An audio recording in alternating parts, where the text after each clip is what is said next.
Hey everybody, welcome back to Your Free TV. It is Tuesday, April 1st, 2025.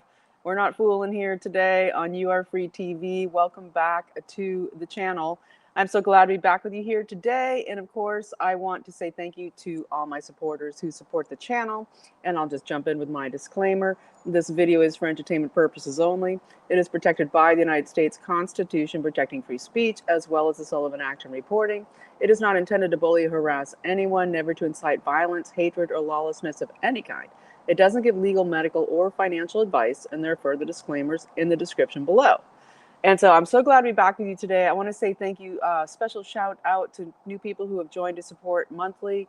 Also, thank you to Janice, and thank you to Jody and William for the donations. And I also want to say thank you, or also congratulations, to two supporters, Marissa and Jay, who were randomly selected to receive the free bottle of C60 Evo, the capsules that I give away every month because of my sponsor, c60evo.com/YAFTV, code YAFTV for 10% off.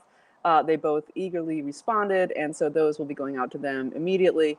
And anybody who supports the channel gets automatically entered into the monthly giveaway of the most potent carbon 60, ESS 60 used in all of the studies at the best lab, made in the best lab in the world in Houston, Texas.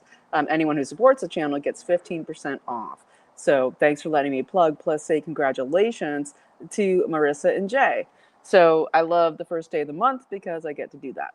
So we have so much going on with the news here on April Fool's Day. And there's a lot of fools out there, and they're trying to fool us, but we're going to jump in. Of course, we have Liberation Day tomorrow.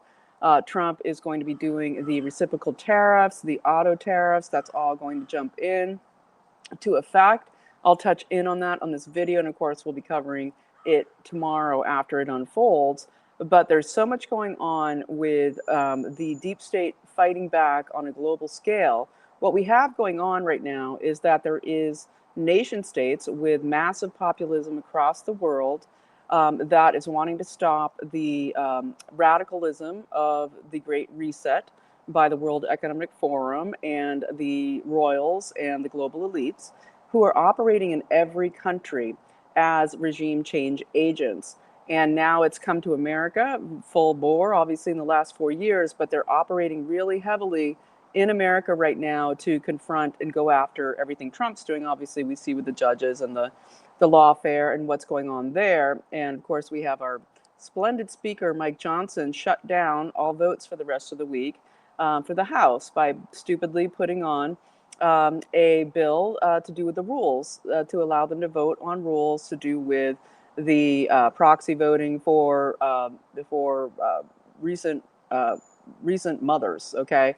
And this killed the House votes for the rest of the week. This would have been the SAVE Act. That would have been, of course, to enforce a federal mandate to have there be ID required for federal voting, for voting in national elections, as well as many other things. So thanks again, Mike Johnson. So you can give him a call at 202-225-2777 if you want to let him know how you feel about that. But there's so much more going on. Of course, Cory Booker has trying to go for the record of the filibuster in the Senate to uphold, to stop the proceedings of the Senate as well.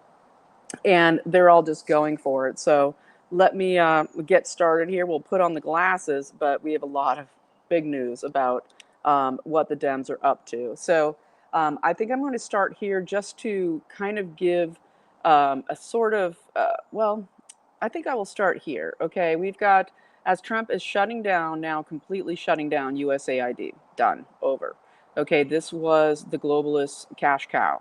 And it was also the regime change cash cow, as well as going after hugely the Institute of Peace, U.S. Institute of Peace, that is responsible for so much of also what goes on with the regime change.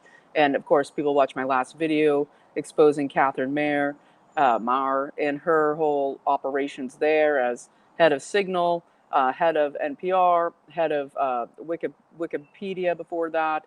All of her operations, she's one example of these regime change agents.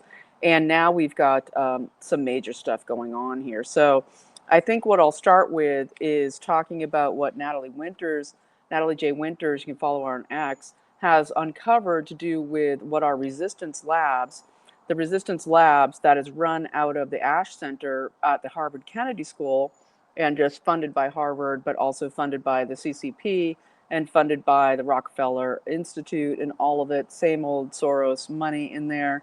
And as this is getting defunded, they're having to grapple with how they can attack, right? And so as we see all over the world, what I was just mentioning about that this global elite, right, is operating in every Western civilization, every Western country, as well as the rest. But what we're focused on here is Western civilization trying to save it and have, really, we need now the European people to really rise up, and they are, because we're seeing, of course, what happened to Marine Le Pen over the weekend, where now yesterday she is found guilty of these embezzlement charges of the EU Parliament funds, and all of the stuff that she was set up for that had to do with operatives placed in her office there in Brussels, okay, disconnected from France as a member of parliament there, where she is 12 points ahead in the polls. She's the absolute contender to be the next president of France. And of course, Macron is in the gutter, and Macron wants full-bore war with Russia, the full Ukraine. We need the EU army, all of it. And she's now facing possible 4-year prison term, okay, as well as being banned from running for office for the next 5 years. And so that is, of course, again, we're seeing the same thing in Romania. We're seeing it everywhere. Let me just go over all the places this is happening. As we saw, of course, Georgescu in Romania being banned, arrested. And we see, of course, Bolsonaro imminently can be put in prison, where he will, of course, 100% try to kill him. I still think he should go claim asylum and get out of there, because they ain't fooling down there in Brazil. And we have, of course, what's going on in Armenia, in Turkey. We have, in Armenia, there's millions protesting. In Turkey, Erdogan arrested his opposition. We have the multiple other places. In Moldova, they banned the opposition party. They're trying to do the same thing with the AfD in Germany. We have, of course, also Poland. They're saying if the wrong person wins in Poland, they will just ban the party. So this is what I'm saying, that everywhere across the world, people are, fighting back, okay, and following, Orban of Hungary, and other places like Slovakia, to go against the EU unelected officials of the EU Commission. And of course, you have Ursula von der Leyen being part of the post-Nazi regime that has been the stay-behind networks of the European International, where they wanted the one government of Europe, and that it was supposed to, of course, go against, it was formed, as President Trump has said, it was formed to go against the USA and basically swallow up the USA, which is what, of course, they've been trying to do. And so when we see people like the member of the European Parliament out of Belgium, okay, Guy Verhofstadt, calling for a United States of Europe. He is saying basically that he sees that there will be a civil war in the UK. Okay, and they're pushing that, of course, here through all the messaging out of Rachel Maddow's mouth, the autocratic breakthrough, and how she's now going on 5 days a week when she was down to 1 day.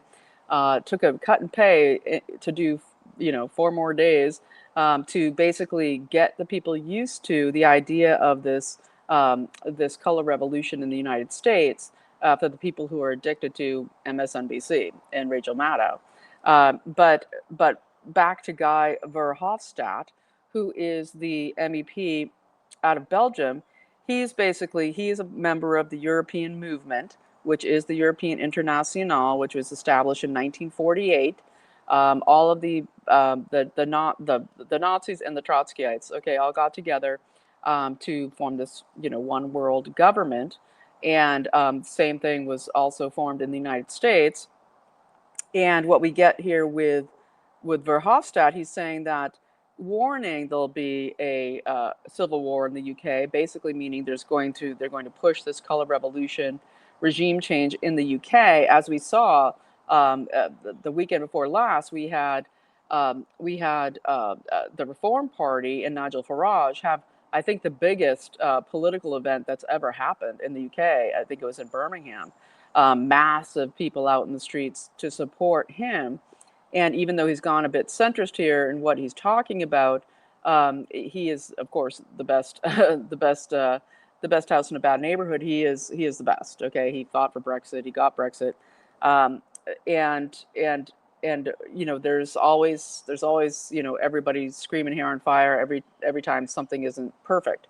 But what we're seeing here is the the jihadist movement into UK, and of course King Charles is rumored to have converted to Islam. Very interesting there as he gets out of hospital for his cancer treatment side effects. Yeah, and so that's all very interesting. But with Guy Verhofstadt, he is the one calling for a a European army, and also beyond that, a European government. That there needs to be one government in Europe. That must happen because of the threat of war with Russia. And of course, they're bringing the draft back in. They're threatening to in Germany, where women will be drafted as well. While here in the United States, we have Pete Hegseth, Secretary of Defense. Yesterday, I believe he removed the distinction between men and women for standards of performance in combat roles. That the women have to have the same standards. Basically, there's one standard, and the women have to meet the standard in order to fight in combat roles, meaning the endurance, the strength, all of it, which is the way it should be. And so basically, this Verhofstadt out of Belgium, he's been encouraging Mark Carney out of Canada to separate ties from the USA, calling on the Dominions, right, to return home to the king, and basically calling for the one Europe country, or basically centralized government with one president, one prime minister, and one government ruling all the countries of the European Union. And of course, the threats to leave the European Union are massive. Okay, it's like everything will go against you. And as Trump is doing Liberation Day today, which is, of course, the equalizing of trade, going back to Hamilton and his writings, beyond the Federalist Papers, but when he was Secretary of Treasury, talking about manufacturing in the United States. For the United States to be truly liberated, it has to not only be an agrarian farmer system, it has to have it has to be able to manufacture everything that America needs in the United States to be free from foreign powers, foreign control, foreign constraints, and of course, economic independence.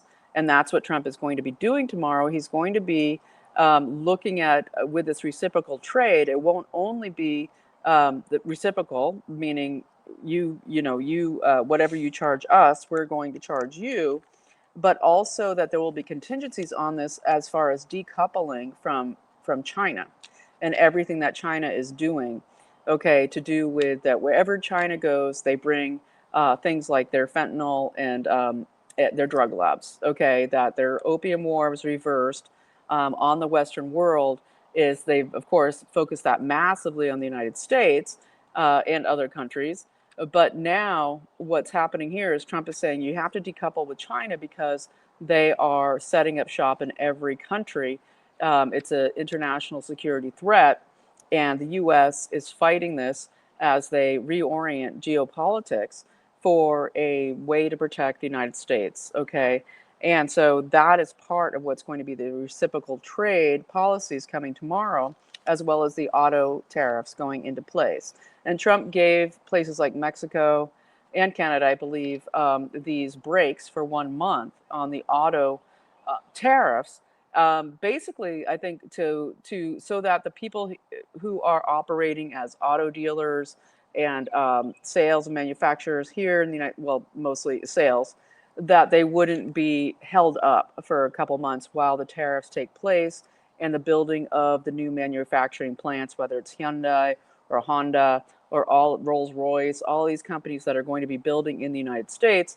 Basically, what they had was a big giant rush of across the borders of just cars and parts and everything, getting them into the United States to before the tariffs take place.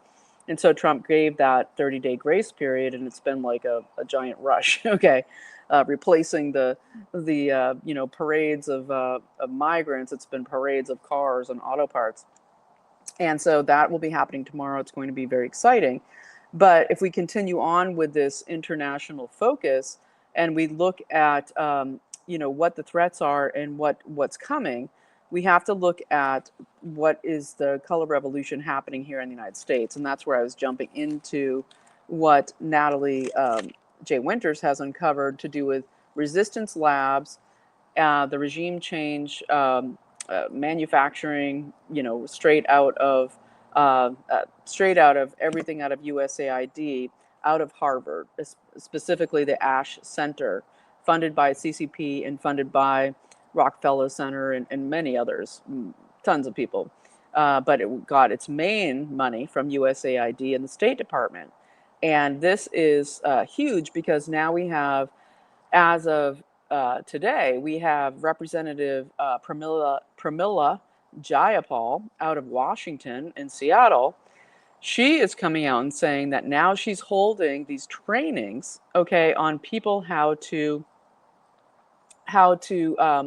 create a revolutionary movement in the United States. She's a member of Congress. So it's different when you have your, it hasn't been so different because they just call them NGOs or nonprofits that are all funded by USAID. But now you're having people in our government calling for a resistance and regime change situation. And so what Natalie J. Winters has uncovered, and I will link it below, is that you have Erica Chennowith, who is at the top of this Ash Center. She is she has been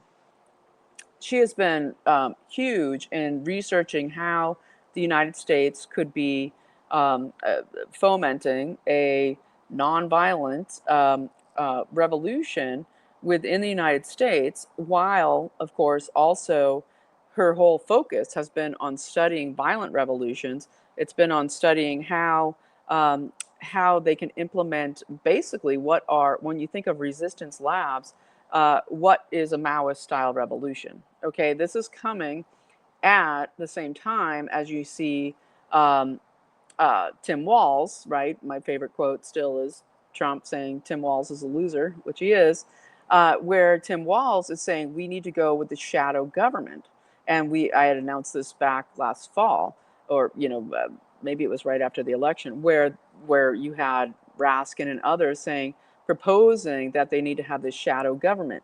And shadow government, as a technical term, it comes out of Parliament, out of the UK, right? How's it going for them, right? What do they have? They have Sharia law. They have a Muslim takeover their country. And we don't want Parliament, okay, in this country. But we had 100 operatives out of the UK, managed by the Pilgrim Society, come in to try to push the Kamala Harris presidency through, try to see could they capture the election there.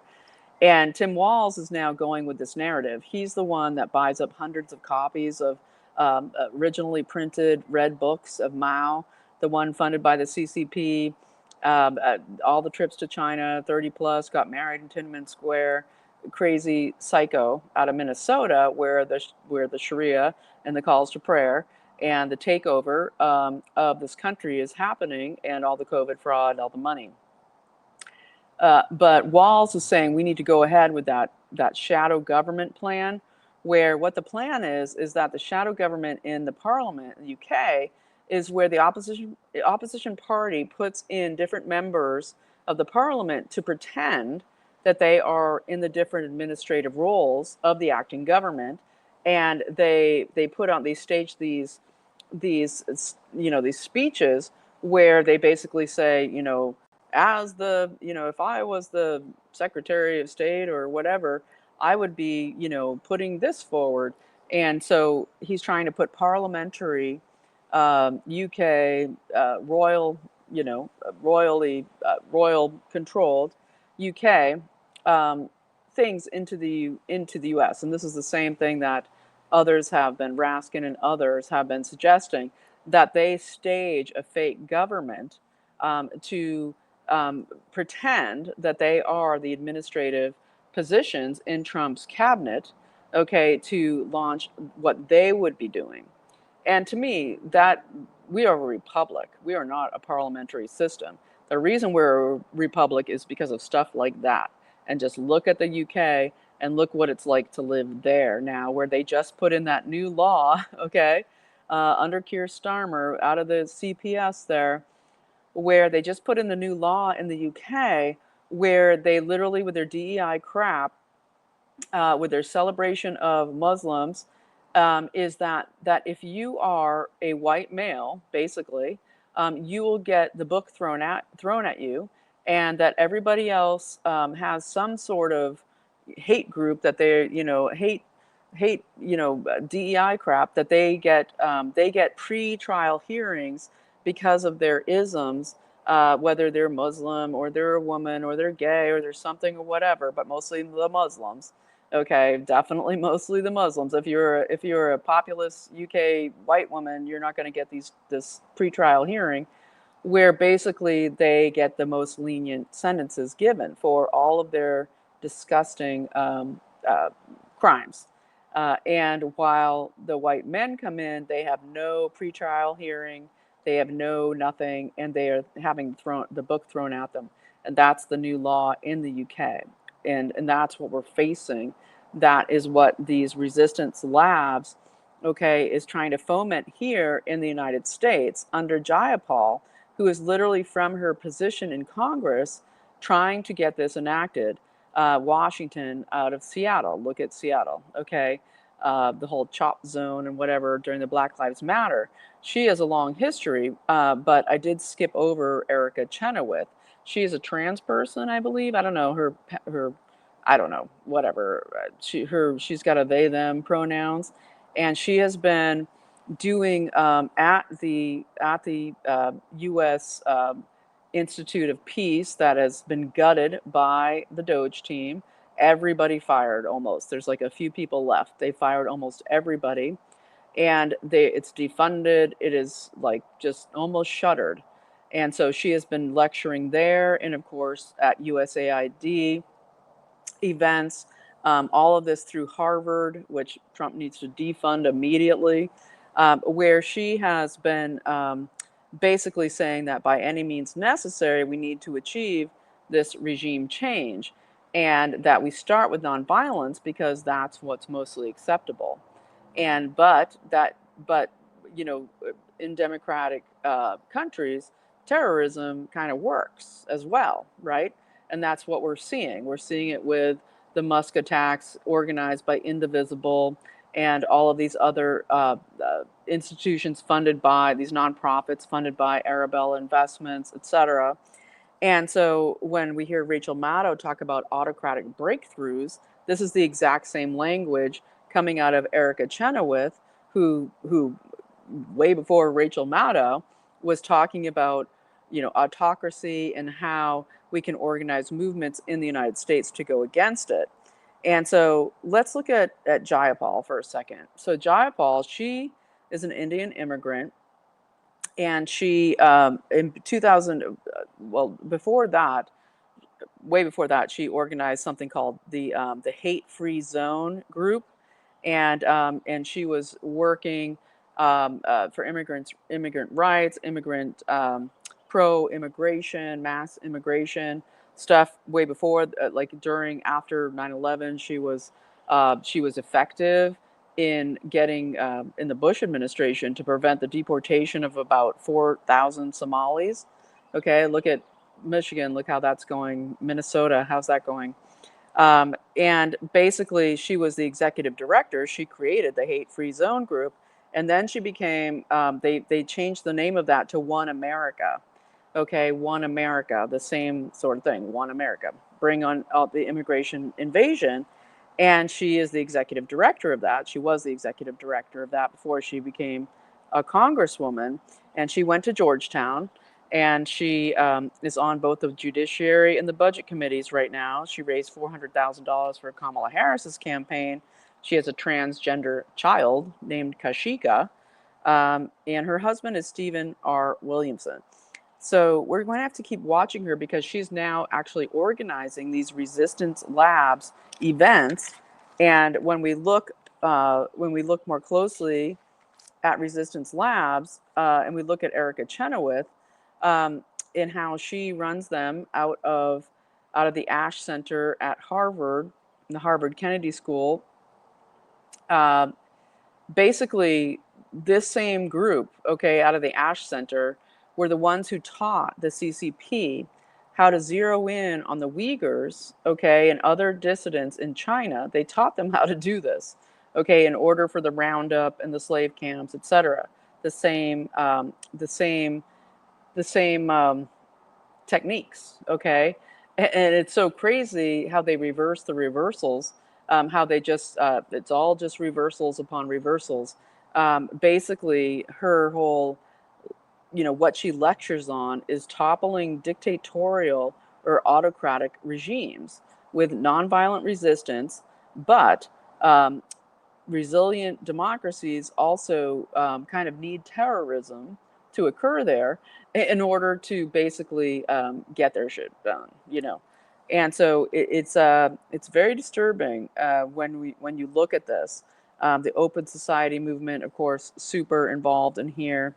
They're also involved with the Nelson Mandela School for Resistance in South Africa, and also we get this situation now where we have massive moves here while Trump is going against the CCP. Okay, I'm kind of jumping, but basically we have a Congress member, Jayapal, out of Washington State, in Seattle, organizing resistance labs training. These are trainings on how to resist the government. Okay, on how to basically subvert the government and the autocratic breakthrough to take down the government. And that is in our Congress. Okay, that should be just a giant, massive. Hello, this is called subversion. This is called subversion. It is a crime, constitutionally, and let's hope something happens there. Okay.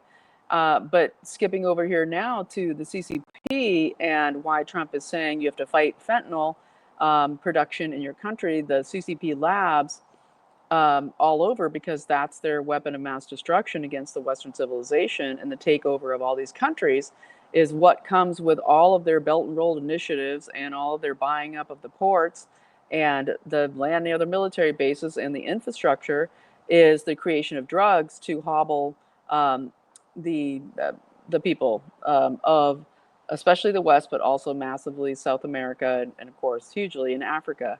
And what we're seeing now with the massive crackdown on places like Culiacan in Mexico, massive near the border city, that has been basically through Pete Hegseth's and Ratcliffe's actions.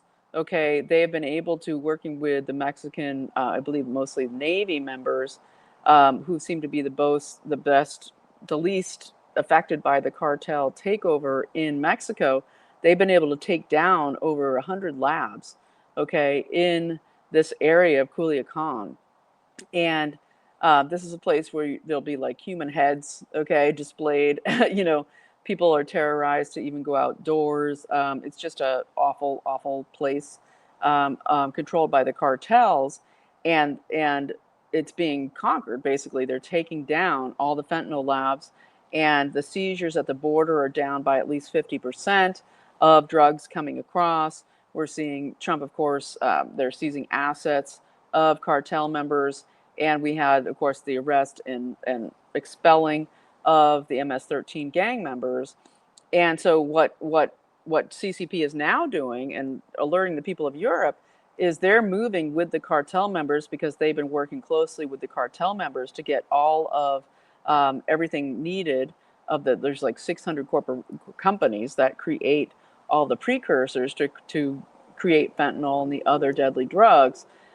Huge business, okay, in the like $1 trillion business. And what they're doing now that Trump is locking down the fentanyl and putting it as part of the trade situation, they're planning with the cartels to move, and as Trump is moving, going into like 100,000 deportations now, and he's moving the gangs out that are the army of the Democrat globalist operative government, that is a one government operating in all of the countries as one.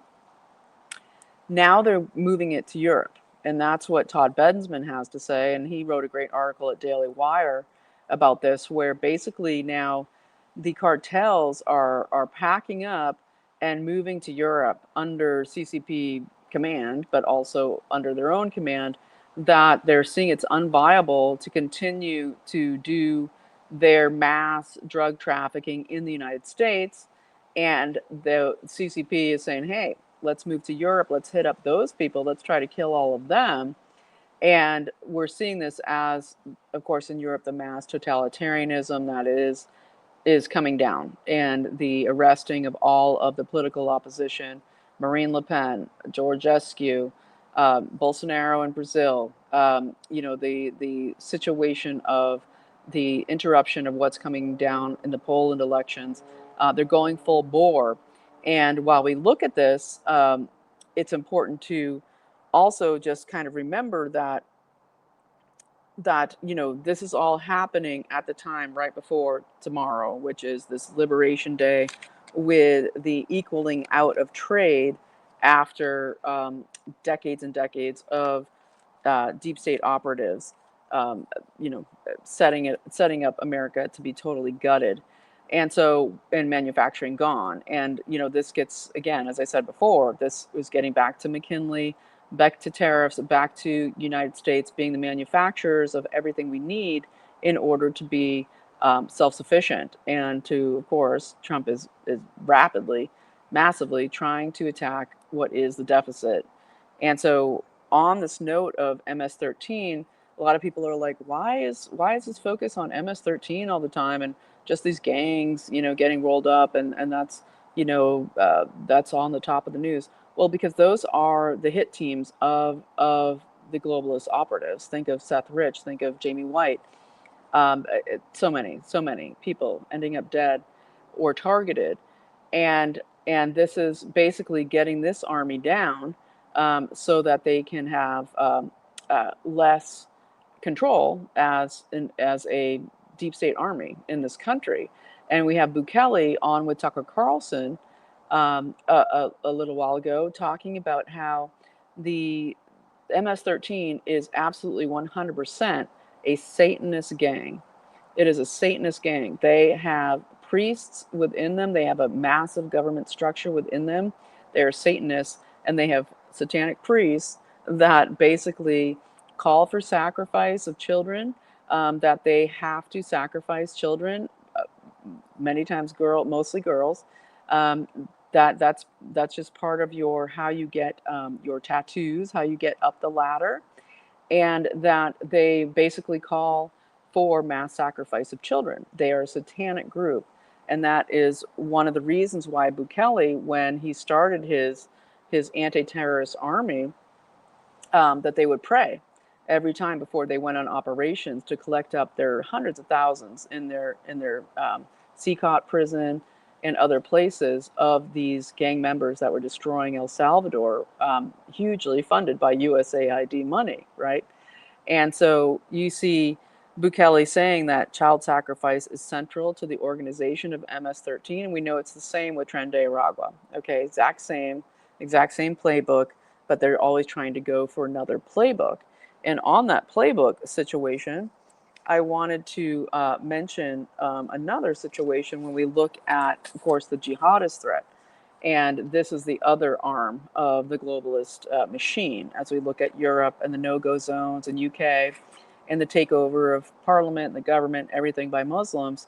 I wanted to talk about the Islamist Army of Darkness, which is basically a jihadist kind of, they call it darkness because they try to operate under the linemen here to basically set up their operations without being known. Okay, they don't do media. They establish themselves in mosques, but they commit some of the most heinous crimes. And what we have here is this happening now in Texas, where the it's called the Tablighi Jamaat, a global Islamic missionary network. Okay, that has now moved to Garland, Texas, and supposedly they moved there from Louisiana. And we just have, of course, the ICE arrest of that Georgetown again. It's always Georgetown. Um, the Georgetown uh, uh, student, okay, grad student, who was, of course, publishing all this Al-Aqsa, operation propaganda and putting it out there. And he got rolled up by ICE. He's in jail. They're trying to stop his deportation. All of these people that they're arresting or denying their visas and deporting, all connected in, a lot of them mostly with jihadists, a lot of it to do with Al-Qaeda. But here, let's just read about the Army of Darkness setting up in Texas. So basically, you have this global Islamic missionary network, Tablighi Jamaat, setting up in Garland, Texas, but also in other places, I think McKinney and Plano as well. So in this Dallas area, they are basically considered to be a gateway to extremist activities by various intelligence agencies. It's a South Asian-based movement worldwide with events that happen hugely in Pakistan. Okay, in Pakistan, and seems to be Pakistan centralized. So they are linked to the Islamic Association of Araby, and the group's new headquarters is at the Masjid Yassin Mosque in Garland, Texas. Okay, they have moved there. They recruit for Al Qaeda, and they're a Trojan horse for Sharia law. Okay, we remember back to Gulen, Fethullah Gulen, HRC's best friend. We see how that went into the schools in Southern California and Texas and other places for the creation of, the halal food, the creation in the school system of there being a normalization of Islam, etc. And so basically, it's an indoctrination group. It's intent on creating Sharia law quietly, and and it's known as the Army of Darkness. Okay, because it's not only, if you want to look at what's the real Handmaid's Tale, it's called Sharia law. Okay, it's called Sharia law. And when you see these gays and all these scotch taped together identities, the red and green alliance, yay, free Palestine, when literally, okay, it is, they'll murder you in a second. It's just ridiculous. And this identity politics always has a cult mindset where they deny their own reality. Okay, where you have to subject yourself to some greater good. Okay, in this case, jihad. It's just jihad. And so basically, Tablighi Jamaat, it actually started in South Asia in 1926, meaning it was seeded and begun specifically, probably came out of the Cairo Masonic organizations, right, working with the Rothschilds and out of the city of London, recruiting ground for Al Qaeda now, and basically it shuns any political agendas outwardly, while fostering long-term societal domination through religious transformation internally, which is why I think of, in Michigan and Trump's alliance with these different Michigan Muslim groups, let's be careful there. It has mosques and missionary centers expanding into various Texas locations like McKinney and Plano. They have no formal leadership structure that's made public. They avoid the media and scrutiny, And as I said before, they have those global events mostly centered in Pakistan. So, this is kind of the other tier of what needs to be taken down in America before we have no-go zones, like the kind of places that are developing in Minnesota and Michigan, where you're hearing calls to prayer, okay, over loudspeakers in the afternoon. So I think I might leave it there. There's always so much more, okay, to cover. We have to, I'm going to get into this week about the missing children and this whole. Of course, we heard the announcement where the missing children is, it was set up intentionally by the Biden administration. Big surprise, as as Mayorkas's security detail is moved. His secret security detail is removed. Tulsi Gabbard, she removed the security clearances of Biden and Kamala Harris and the rest of them. That's great, but we're really looking for some rolling up action of these people who disappeared the kids, right? So we're going to be talking about that this week because we're that those kids can be found. So we know that there is a lot going on behind the scenes we don't know, and so we're going to keep watching it. We have Mike Lee calling to defund the UN. Of course, they want to pass the Defund Act, but they can't do anything this week at all because Mike Johnson, of course, did it again and screwed us over, okay, by stopping votes for the rest of the week in the House. And we'll go on from there. There's so much to say. RFK Jr. is kicking it out of the park with HHS. He's consolidating 28 agencies into 15, firing tens of thousands of people, basically saying that he's formed the Administration for Healthy America, which is going to kind of lead all of these other organizations, consolidate the purpose, the mission. And so that's very exciting. So AHA is in. It's happening. All right, I'm going to leave it there for today. Thank you so much for watching. So glad to be back with you. If you found something that is added value in this and you want to support the channel, there's ways to do so below.